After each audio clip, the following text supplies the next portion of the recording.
Sahabat DKB yang diberkati Tuhan, salam jumpa kembali dalam acara Wasikal berupa renungan firman Allah yang memandu kehidupan kita. Saya Pendeta Arlianus Larosa. Renungan kita pada hari ini Rabu 20 Agustus 2025 ditulis oleh rekan saya Pendeta Sri Agus Patnaningsi dari GKI Residen Sudirman, Surabaya dengan judul Saat Penghukuman Tiba. Didasarkan pada kitab Nabi Yeremia pasal 25 ayat 30 sampai 38, dan yang akan menjadi pusat permenungan kita adalah Yeremia 25 ayat 38. Mari berdoa sebelum kita membaca Alkitab. Bapa di sorga, kami bersyukur Engkau memberikan kepada kami kitab suci di mana kami boleh belajar terus dari dalamnya untuk mengenal kehendak Tuhan, mengenal apa yang Allah kehendaki kami kerjakan dalam hidup ini. Berkati kami Tuhan dalam mendengarkan firman pada hari ini, supaya firman Tuhan yang kami dengarkan sungguh-sungguh dapat menguasai hidup kami dan seluruh perjalanan kami. Terima kasih Bapa, dalam nama Tuhan kami Yesus Kristus. Amin. Sahabat, saya bacakan Yeremia 25 ayat 38. Yeremia 25 ayat 38, dengarkanlah firman Tuhan. Seperti singa ia meninggalkan semak belukarnya, sebab negeri mereka sudah menjadi sunyi sepi karena pedang pemusnah, karena murkanya yang menyala-nyala. Sahabat, bayangkan sebuah sungai besar yang tertahan oleh sebuah bendungan.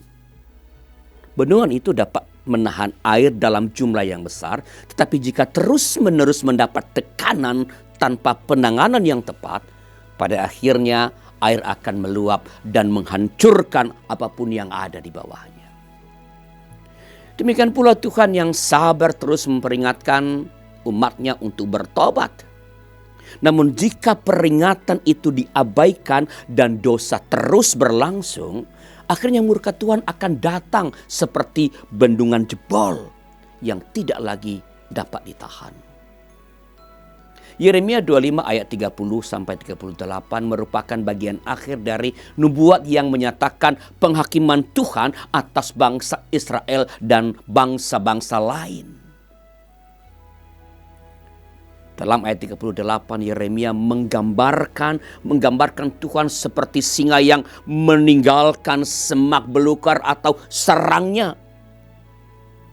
Tuhan yang penuh kasih dan kesabaran kini harus bertindak sebagai hakim yang tegas.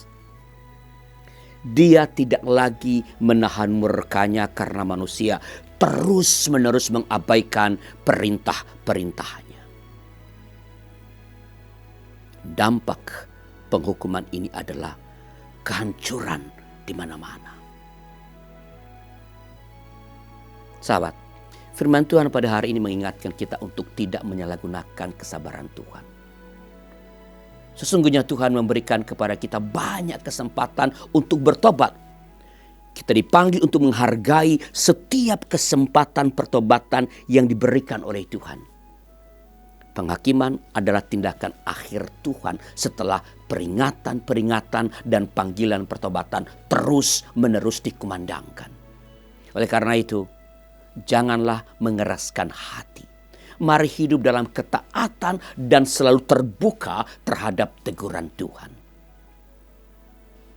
Jika ada di antara sahabat DKB yang ingin didoakan, silakan menyampaikan kepada kami lewat nomor 812-8188-9191, dan tim doa YKB akan dengan senang hati, dengan sukacita mendoakan saudara. Mari kita berdoa. Tuhan, kami bersyukur karena Engkau terus memberikan kepada kami kesempatan. Kami bertekad untuk tak menyia-nyiakan kesempatan itu. Kami akan menggunakan hidup kami untuk melayani Engkau, untuk mengejawantakan kehendak Tuhan, firman Tuhan dalam hidup kami sehari-hari, sehingga banyak orang yang boleh mengenal Engkau, mengenal kehendak-Mu, mengenal cinta-Mu, mengenal kuasa-Mu. Berkati setiap umat Tuhan yang berhimpun bersama kami, membaca, mendengarkan firman Tuhan pada hari ini. Sertai perjalanan kami pada hari ini Tuhan, dalam pekerjaan kami, dalam setiap yang kami kerjakan.